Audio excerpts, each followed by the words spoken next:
The Yankovic Story is a 2022 American biographical parody film directed by Eric Appel in his feature directorial debut, who co-wrote the script with Weird Al Yankovic himself.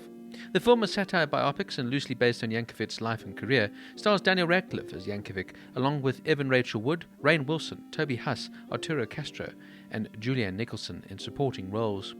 The fake trailer for the satirical biographical film was released by Funny or Die in 2010 and was later shown by Yankovic at his concerts. The Yankovic Story was filmed on a budget of around $8 million over 18 days between February and March of 2022. It premiered at the Toronto Film Festival on September 8, 2022 and was released on Roku Channel on November 4, 2022. The film received positive reviews from critics, with particular praise for its humour and Radcliffe's performance. In 2010, Funny or Die released a fake trailer for a satirical biographical film titled The Yankovic Story, directed by Eric Appel and starring Aaron Paul as musician Weird Al Yankovic. Additional co-stars in the 3-minute-long trailer included Yankovic himself, Olivia Wilde, Gary Cole, Mary Steenburgen, and Patton Oswalt. At the time, the fake trailer was intended to parody prior biographical films on musicians such as Ray in 2004 and Walk the Line in 2005. Yankovic would show the trailer during his concert tours, leading some fans to think it was for a real film or encouraging him to make it one.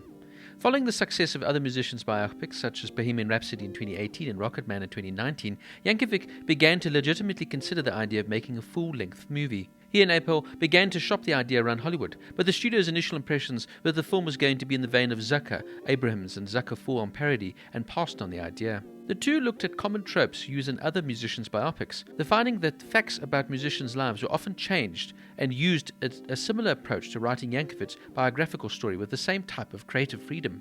Some events in the films are based on true facts of Yankovic's life. He did get his first accordion from a travelling salesman.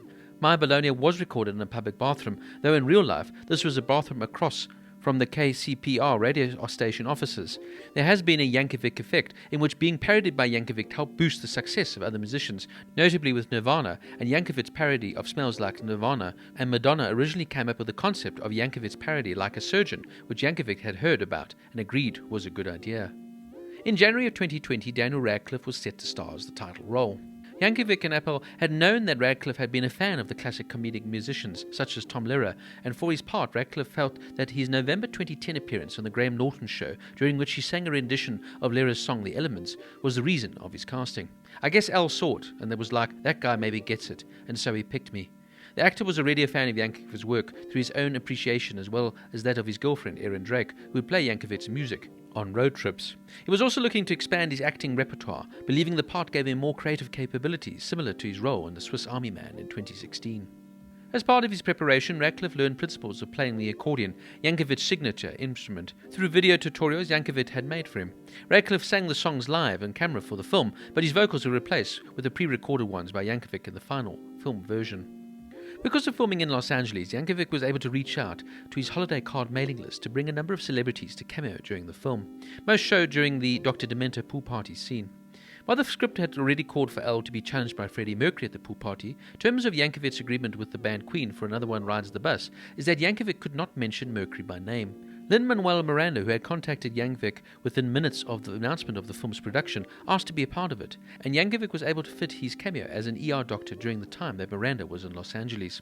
Patton Oswalt, who had played Dr. Demento in the original short, had been set to play the role in the film, but Oswalt broke his foot during the shooting, and due to the tight schedule, they could not wait. They were able to bring in Rainn Wilson to play the role 3 days before filming started. Oswalt was able to play a cameo in the film as a heckler in the bar. Aaron Paul, who played Yankovic in the original short, was set to cameo in the film as a bar heckler, but he came down with COVID-19 during the filming period and was unable to participate. Now, I found myself really enjoying this film. It's completely offbeat, crazy, and tongue-in-cheek, and it's a film that makes you forget about all your worries and just be taken on a ride and have fun as you see this completely fabricated, over-the-top version of Weird Al Yankovic's life. It's witty, it's substantially silly, and it's a spoof on the standard formulaic musical biopic that true fans of Weird Al Yankovic will get and appreciate immensely.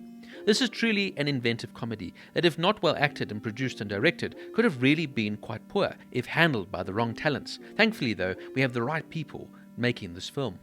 The film's ultimate joke is that Weird Al Yankovic's entire career is a joke, but not in the bad sense, just because he's made such daft, if you will, funny versions of other people's songs that they have become so popular, and he's almost a court gesture of imitation, but that's what makes him so subtly clever and funny.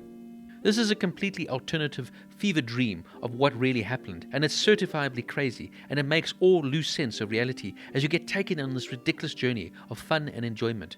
And it really does make fun of the sometimes overly dramatic and over-the-top musical biopics. I loved all the cameos here of comedians playing different famous people from the era, and of course the makeup and costumes are so badly done, but for me it's done on purpose, and it almost plays out like a sort of costume party during Halloween. I love the little cameo here from Jack Black playing Wolfman Jack, an American DJ from the era, and even Weird Al Yankovic playing Tony Scotti, an American actor, film producer, and co-founder of Scotti Records. It just adds a further extra element to this already funny film. Daniel Radcliffe here is really good as Weird Al and captures the over-the-top aspects of Al in a deliberate and really funny way, and he really does show his comedic sense of timing in this film. He's not an actor I would have considered for the role because he looks nothing like Al, but then again I guess that's the point. And he really does give it his all as he wears his fake moustache and wig with pride, as he sings his heart out and even the veins pop in his neck as he badly lip-syncs to Al's real-life voice singing the songs. I also really loved Evan Rachel Wood here as this version of Madonna. She's such a versatile and talented actress, and now she proves her comedic timing to boot. And even the wonderful Rainn Wilson here as Dr. Dementor adds his famous comedic touches that of course he always delivered so well in The Office. All in all, this is a fun, weirdly hilarious, over-the-top spoof on the, like I said, overdone and overdramatic music biopic formula, and it's one of those films that will leave you laughing, if not sitting in sheer amazement at asking the question, what the hell had just happened? Particularly the ending, as the film just sort of ends, almost as if Yankovic had said, okay, that's enough, let's write a big ending and call it a day, and it really does sort of fits in perfectly with the odd nature that this film has been made. This is fun, over the top, and completely zany, and all in all, I really enjoyed myself whilst watching it. Weird, the Al Yankovic Story gets an 8.5 out of 10.